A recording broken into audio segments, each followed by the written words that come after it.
and to do it. But once you do it a few times, it gets a lot easier. It does. I mean, like I said, we did the one investigation there at Duffy's Tavern in Utica. And what we did is we actually did, two investigations. We did one without and one with. Right. And yeah. We couldn't all remember every single thing that happened during the first one, but because we had called stuff back, we could remember more about the details. So unless David was filming us, we may not have remembered some of the things that happened. And what's funny was that we did have a lot of funny things happen while we were filming with David. But yeah, we had a great investigation that night. It was a lot of fun. And since it was in a tavern, you may not have remembered anyway. Well, right, that's well, good. The thing is Dan told us we had to leave all those spirits in the bottle. Well, until later. Yeah, until later. But again, we all behaved. It was February and it was cold. So, and poor David Glidden, the night that they showed up, we ended up in the same hotel, but it was a fishing tournament going on. So there were no hotels. So we were lucky to find one the first night, or David was. We already had one booked. But he ended up staying with his parents, I guess, the next night. So yeah, he stayed with his mom over in Galena. So it worked out. So I don't know. We had a lot of fun, and see, Dan and I and Ron have another thing that we all like to share, and that's the bourbon. So that's a whole different thing. So our other spirit connection. Yeah, exactly. So, so Mike, you guys, how did you guys meet? How did you get involved with PRI? Well, that was because I did a lecture at the KC Paracon, Kansas City's paranormal conference last summer. Jason had invited me to do a talk on kind of the history of ghost investigations, because since I used to teach a course in parapsychology, I was always really heavy into the history of it.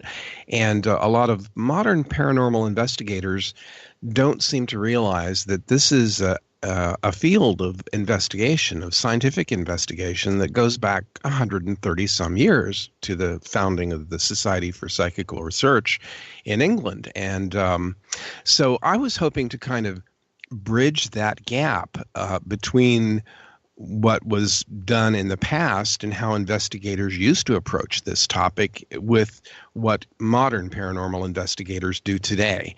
And so that was kind of the focus of my presentation.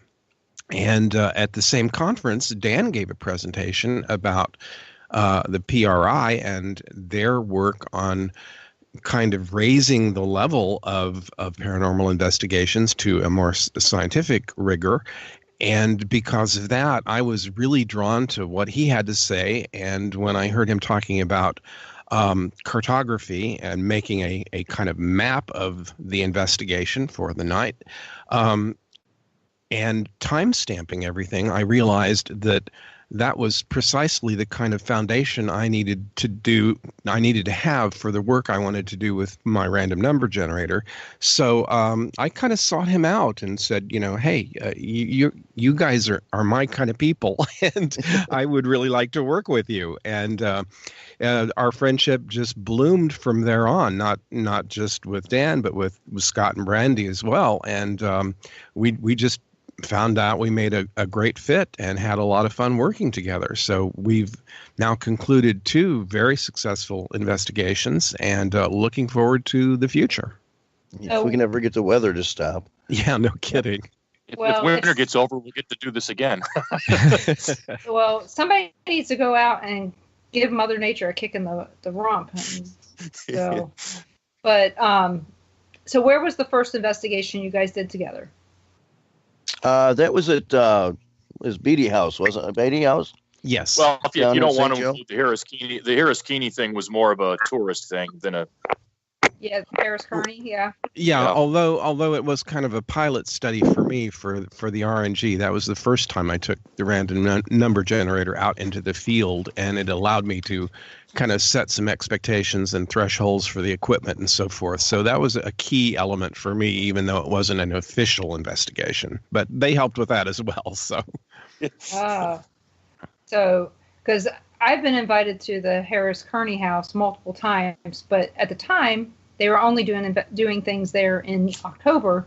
And if you guys all recall, every October up until last year, we were tied down to one location. Right. So right. we couldn't do anything. So this year, well, we all know what happened for 2018. I was too damn sick to do anything. Mhm. So this year, if I get invited to anything, we're going. I'd like to have that. I'd like to have that house with a limited number of people, just us instead of 25 or 30 or whatever their last time. I think it's Yeah. a good location. Yeah, that one's kind of on our map to do, hopefully in the spring or summer. Yeah, that's it. I mean, if it's still, there's one down the street from it that's really good too. I don't know if Mike's ever been there, but the John Warnell house.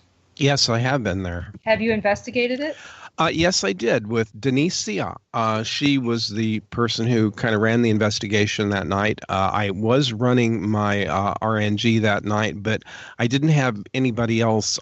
There was no way I could kind of take them through the kind of instructional session that I would have needed to do in order to get them, they had nobody logging their, doing the cartography and logging the events that happened. So I had nothing to compare my RNG hits with. So it was not, it didn't yield any information from that perspective, but a very interesting house and another one that I would like to revisit in a more systematic way. Yeah, because I tell you, that was one of the places that we got into back when it was cheap to get into, and we loved it. It was amazing. Mm-hmm. So, you guys, if you ever get a chance, the John Warnell house is someplace we'd have to get into. Nice. So, yeah. Our plan is footsteps behind me that we couldn't explain. All kinds of weird stuff that I just couldn't explain, period. We plan on making several more trips down there starting this spring. What, will we have spring? Yeah, well, someday. If it comes. If and when. So everyone in the chat room, we're going to be coming up on a break in about 3 or 4 minutes. And what I want you to do is I want you guys to think about what questions you want to ask, and please ask them, because I will make sure that they get asked and answered during the show, because I know that you guys are going to have some questions. And when we come back from the next break, we're going to talk about this random number generator, because I think that would be great. And before we go to break, Brandie, are you there? Hello, I am. So, hey, Brandie. Yay. Hello. Would you like to introduce yourself to everyone? My name is Brandie Bryan. I'm the logger. I log all the data. It's very intricate. It keeps me entertained. It's my thing. And how did you get involved with the PRI? I was out of the paranormal world altogether, and Dan showed up in my life one day, and everything just kind of fit together, and there you have it. Well, I was hoping that you'd take up more time than that. That was a short version. Weren't you logging Duffy's a long time before you even met us? Yes. I had a lot of notes I had taken there. I'm a natural note taker. So when I read a book, when I learn anything, when I go to a class, anything like that, I always take notes. So it was very second nature to me to just do that. So when you're talking about lager, you're not talking about the alcohol then? No. Sorry. No. And I don't prefer a lager, actually. Yeah. Lager versus lager. It's a whole different thing. Slight different pronunciation, yes. Yeah. And there goes the conversation again. Well, but we have to realize it usually does kind of go that goes back to the booze. Everybody's going to start thinking I'm an alcoholic.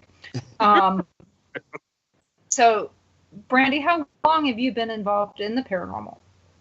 Ever since I've always been extremely interested in the unknown. That was right from childhood beyond.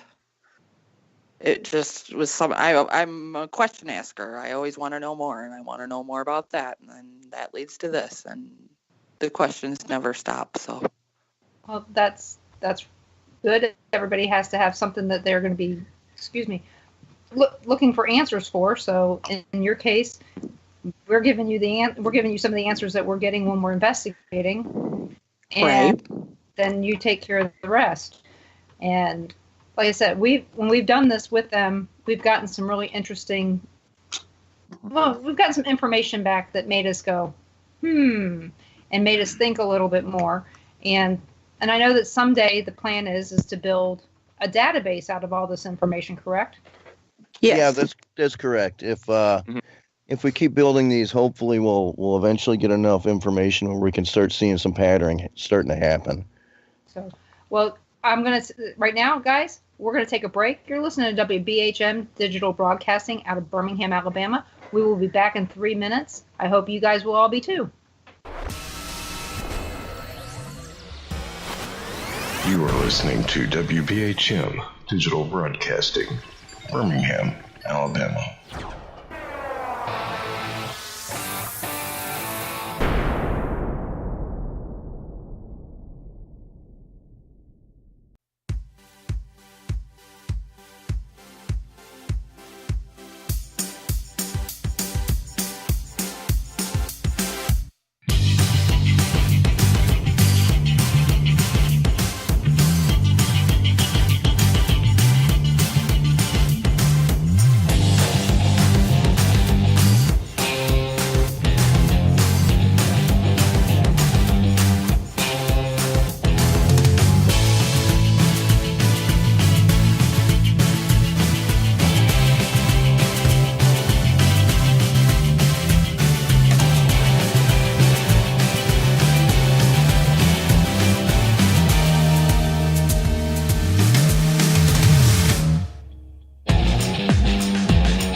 Since 1948, Fate magazine has brought you reports of the strange and unknown, all of them true.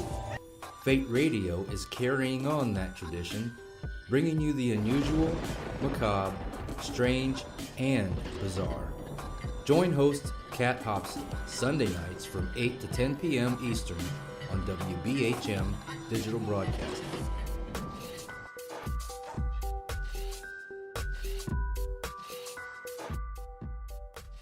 Thank you for listening to WBHM Digital Broadcasting out of Birmingham, Alabama. The time is 23 minutes after the hour. Welcome back to the Paranormal Pride. I'm your host, Denise Pridemore. I wanted to tell you guys about an event that's coming up. I know it's kind of early in the year for an event in August, but at this point, we need to get some vendors lined up for it. It's Spook Show Con, and it's on August 17th at the Red Roof Inn in DeKalb, Illinois.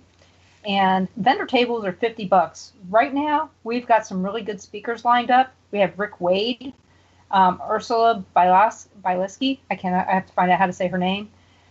Frank Bennett. You guys may remember him from my show. Vanessa Hogel, Mike Ricksecker, and Shana Wankel. And Kelly McCarville are some of the people that are going to be there. Oh, and me. I'm going to be there. And so is Ron. So if you guys are looking for an event that you might want to attend, it's only one day, and vendor tables are $50. It's not too bad. Everything's going to be held at the Red Roof Inn in DeKalb, Illinois. And if you decide you want to go, there's a discount for hotels. And there's also going to be an investigation at the Egyptian Theater available for anybody who wants to do an investigation that night. And from what I understand, getting into the Egyptian theater is not an easy task. So if you're wanting to check this out, let me know. And